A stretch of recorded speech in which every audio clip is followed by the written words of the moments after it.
Assalamualaikum warahmatullahi wabarakatuh. Perkenalkan, nama saya Terapela dengan NIM 2020-143207, kelas 5F, program studi pendidikan guru sekolah dasar, Fakultas Keguruan dan Ilmu Pendidikan, dengan mata kuliah bimbingan dan konseling SD, dengan dosen pengampu Miss Endang Surtioni, Magister Pendidikan.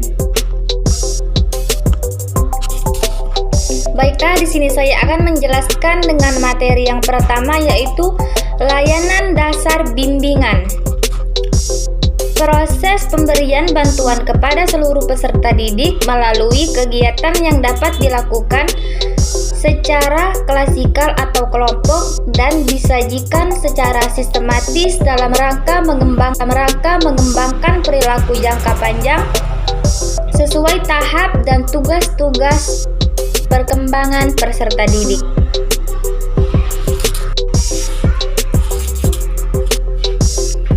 Baiklah, di sini saya akan menjelaskan materi nomor 2, yaitu layanan responsif.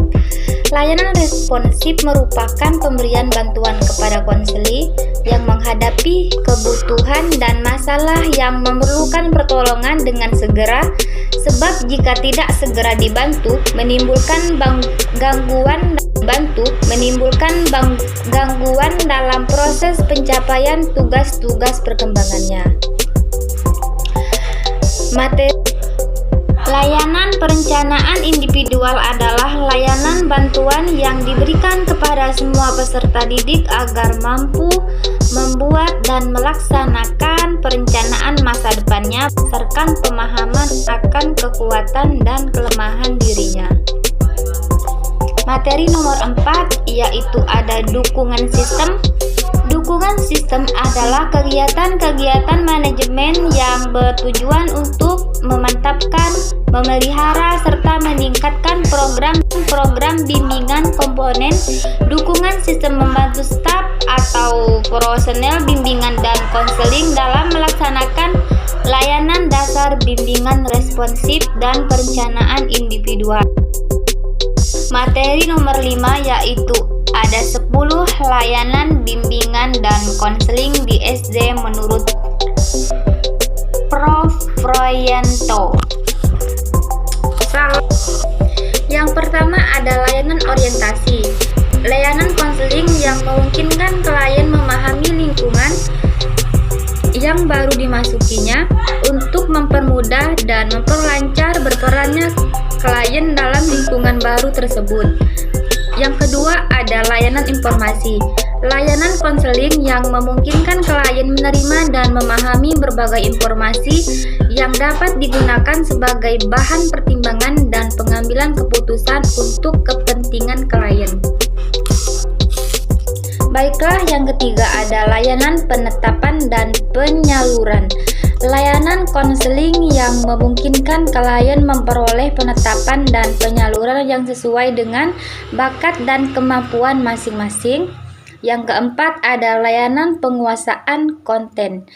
Layanan konseling yang memungkinkan klien mengembangkan dari perkembangan dengan sikap dan kebiasaan belajar yang baik, materi pelajaran yang cocok dengan kecepatan dan kesulitan belajarnya, serta berbagai aspek tujuan dan kegiatan belajar lainnya. Yang kelima ada layanan konseling individual. Konseling individual adalah proses belajar melalui hubungan khusus secara pribadi dalam mewawancara antara seseorang konselor dan seseorang konseli. Yang keenam ada layanan bimbingan kelompok. Bimbingan kelompok dimaksudkan untuk mencegah berkembangnya masalah atau kesulitan pada diri klien. Isi kegiatan bimbingan kelompok terdiri atas penyampaian informasi yang berkenaan dengan masalah pendidikan, pekerjaan, pribadi, dan masalah sosial yang disajikan dalam bentuk pelajaran. Yang ketujuh ada layanan konseling kelompok.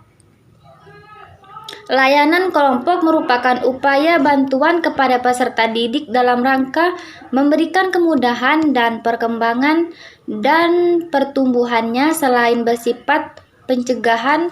Konseling kelompok dapat pula bersifat penyembuhan.